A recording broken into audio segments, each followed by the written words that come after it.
इसके लिए एक लंबी यात्रा करनी पड़ी है, आजादी की यात्रा।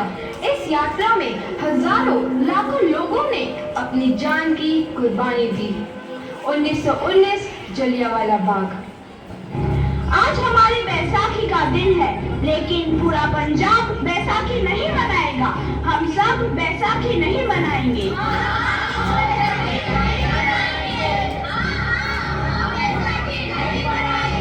जब तक हम अंग्रेजों को भारत से बाहर नहीं निकाल देते, पूरा पंजाब बैसाखी नहीं मनाएगा। अच्छा, तो तुम सब हमारा विरोध करता है, भाग जाओ यहाँ से। इसका अंजाम बहुत ही बुरा होगा। हम नहीं जाएंगे, तुम लोग जाओगे। हमें नहीं, तुमको भारत से भागना होगा। Soldiers fire!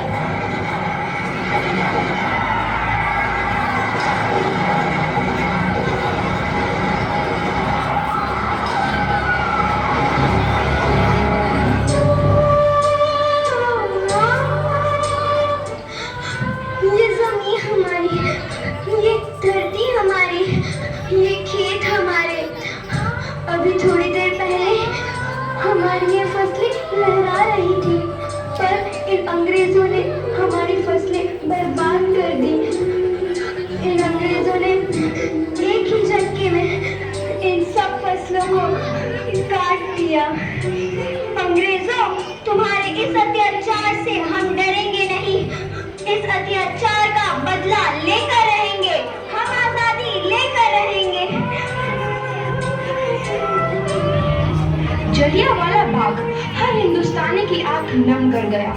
इस कांड में कितने मासूमों की आहुति चढ़ गई, इतनी हैवानियत से इंसानियत कत्ल कर दी गई। जलियांवाला बाग के हत्याकांड ने आजादी की आग में घी देने का काम किया। मासूम औरतों, बच्चों की दर्द भरी चीखें और सिसकियां इनकलाब का गूंज बनकर उभरी। लाला लाजपत राय, भगत सिंह, राजगुरु, सुखदेव सरीखे क्रांतिकारियों ने भारत की इस जमीन से विदेशी दरिंदों को निकाल फेंकने के मंसूबे मजबूत कर लिए। 8 अप्रैल 1929 लाला लाजपत राय के नेतृत्व में साइमन कमीशन के खिलाफ एक भारी जुलूस निकाला गया। Simon commission, Simon commission, Simon commission, Simon commission, Simon commission, Simon commission, Simon commission, Simon commission, Simon commission. बेवकूफ इंडियंस, तुमको हमारी बात समझ में नहीं आती। Stop this. Simon commission. नहीं मानता। आई से स्टॉप दिस। लाला जी, आप आगे बढ़ो, हम आपके साथ हैं। लाला जी, संघर्ष करो, हम आपके साथ हैं। लाला जी, संघर्ष करो, हम आपके साथ हैं। लाठी चार्ज।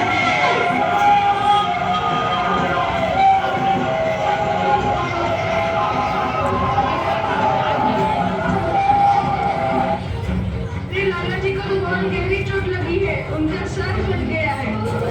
मेरे शरीर में लगी एक लाठी अंग्रेजी सरकार के कफन में कील का काम करेगी। ये आजादी की लड़ाई रुकनी नहीं चाहिए। ये जिम्मेदारी मैं तुम सबको सौंप कर जा रहा हूँ। आओ। लाला लाजपत राय की दर्दनाक मौत के बाद भगत सिंह, सुखदेव, राजगुरु वतन के इन मतवालों के खून में ऐसा उबाल आया जिसका सामना करना अंग्रेजी सरकार के लिए मुश्किल हो गया। अंग्रेजों को करारा जवाब देने के लिए स्कॉट और सैंडर्स को मारने की रूपरेखा रची गई।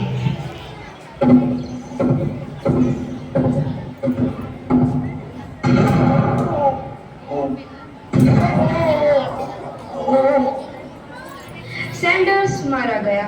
चारों तरफ तहलका मचा था। दीवारों पर लिखा था, लाला जी की मौत का बदला ले लिया गया है। भगत सिंह समेत सभी वहां से फरार हो गए। 8 अप्रैल 1929 दिल्ली में ब्रिटिश सरकार की सेंट्रल लेजिस्लेटिव असेंबली की बैठक में 2 बम धमाके की आवाज सुनाई दी।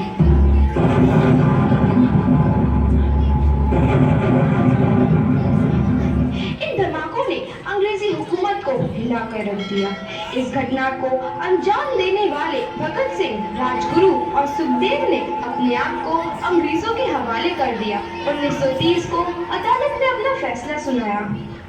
मुलजिम भगत सिंह, मुलजिम राजगुरु, मुलजिम सुखदेव को दफा 121 और दफा 302 के तहत ये अदालत तीनों को मुजरिम करार देती है और इस गुस्ताखी के लिए ये अदालत इन तीनों को सजाए मौत की सजा सुनाती है। सरफरोशी की तमन्ना अब हमारे दिल में है, देखना है जोर कितना बाजुए कातिल में है।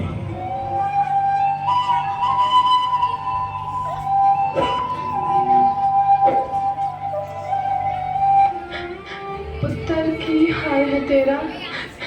मैं चंगा हूँ माँ, फिक्र करने की कोई गल नहीं।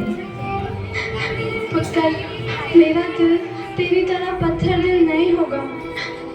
तेरी ये गला सुन के मेरा कलेजा फटे जा रहा है। माँ, मेरा दिल कोई पत्थर जैसा नहीं है, एक वतन परस्त का दिल है जो मेरे देश प्रेम के जज्बे को ताकत देता है। बेटा, मेरा लाल।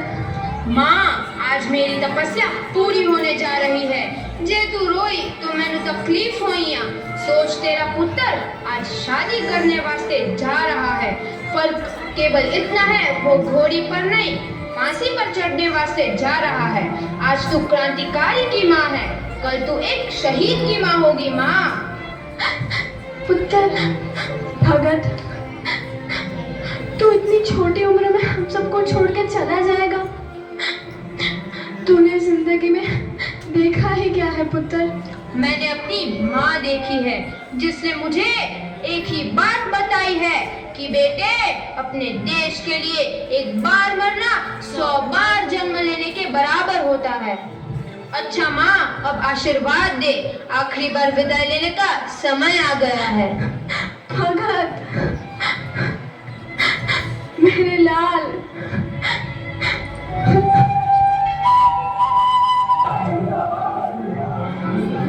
भगत सिंह, तुम्हारी कोई आखिरी ख्वाहिश?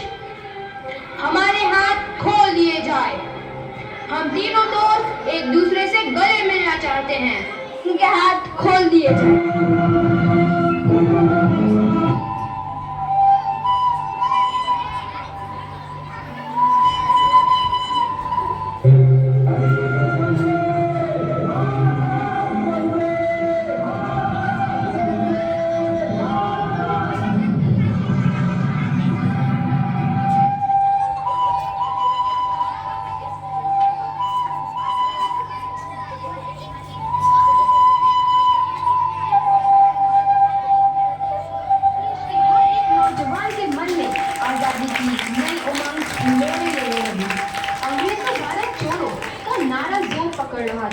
सबने एक आजाद भारत का सपना देखना आरंभ कर दिया था। हर कोई अपने अपने ढंग से इस महायज्ञ में अपनी आहुति दे रहा था। सुभाष चंद्र बोस, रानी लक्ष्मीबाई, तात्या टोपे और मंगल पांडे जैसे शहीदों की कुर्बानी लाई। 15 अगस्त 1947 को भारत आजाद हुआ।